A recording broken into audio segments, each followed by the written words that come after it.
The new Land Rover Defender was the United Kingdom's answer to the rough-and-tumble Jeeps of America, but with the latest generation the luxury brand has engineered a higher level of comfort to go along with the off-roader's go-anywhere capability. Both 2- and 4-door body styles are on offer, with comfortable and practical cabins, modern infotainment and tech features, and a signature style that is pure Defender. A turbocharged 4-cylinder is standard and more powerful inline 6 and V8 engines are available. All Defenders come standard with all-wheel drive.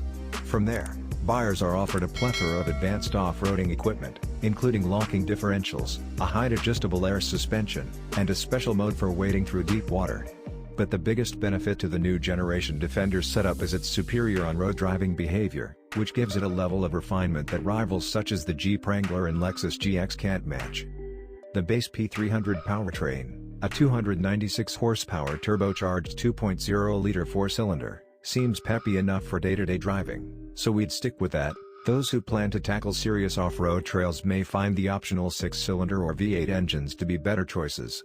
We'd suggest the SE trim level as it adds a number of desirable features to the Defender's spec sheet, including 19-inch aluminum wheels, automatic high-beam headlamps, 12-way power-adjustable front seats, and a digital gauge display.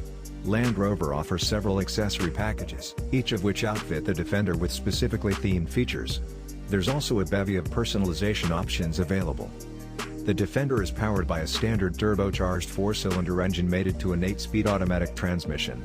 Of course, every model features 4-wheel drive and locking differentials for navigating treacherous terrain.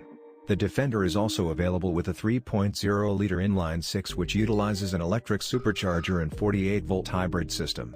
Buyers looking for additional performance can opt for the 518 horsepower supercharged V8, which we estimate will hustle the Defender to 60 miles per hour in just 5.1 seconds.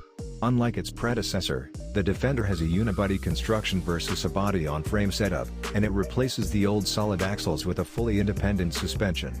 The base suspension utilizes coil springs, but it can be upgraded with an air springs that enable adjustable ride height.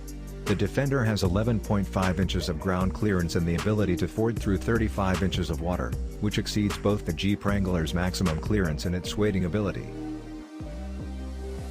The Defender's cabin walks the line between premium and utilitarian, with just enough design cues from the rest of the Land Rover lineup to make those familiar with the brand feel right at home.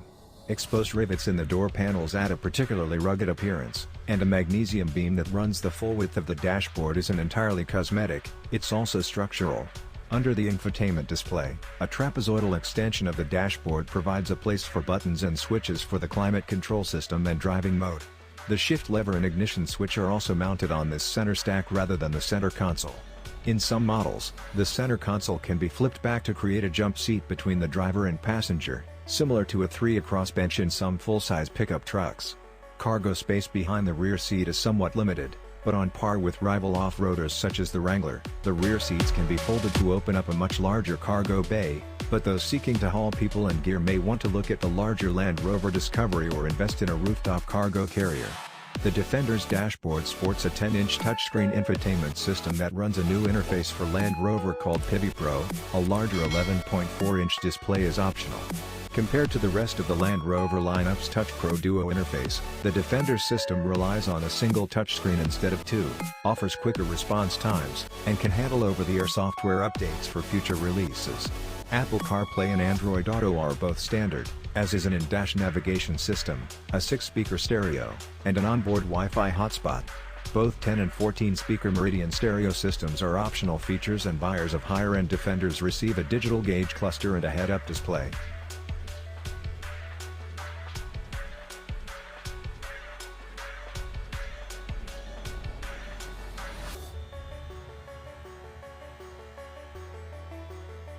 The 4-door Defender has a generous amount of storage space, 34 cubic feet, both with the rear seats up or lowered for maximum capacity. The rear seats are heavy, and it can take some oomph to push them back in place. That all changes if you opt for the shorter 90. Cargo capacity is cut by more than half, and folding the rear seat backs is a huge hassle because it requires you remove the bottom seat cushion. If you need to carry cargo, don't get the 90. When the Defender is equipped with the air suspension, you can lower the ride height from the cargo area to make loading heavy objects a little easier. Unlike most SUVs, the Defender has a swing-out tailgate instead of the liftgate. It swings out toward the curb, which not everyone will like because it can impede access. It's also heavy due to the mounted spare tire got inside.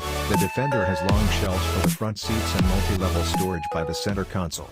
There are numerous places to store small items but none large enough to hold a medium-size handbag. The sheer size of the second row makes car seat installation easy with the 110, but you'll struggle to get a seat by the front pass-through with the 90. Once back there, however, the access to the attachment points is decent. An available tow package allows the Defender to tow 8,200 pounds. But it doesn't include a trailer brake controller, which you'll want to help control and adjust a heavy trailer's brakes. Personality is important to the Defender, and the new one gets the important parts of the classic Defender's proportions right. It looks cool from most angles, but we still think the front end looks a bit soft, and the optional plastic bits on the hood that are styled to look like diamond-plated metal elicit plenty of chuckles.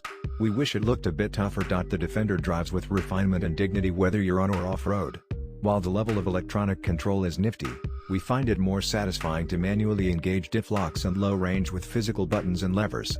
Still, it's hard to argue with the seamlessness of the Defender's approach.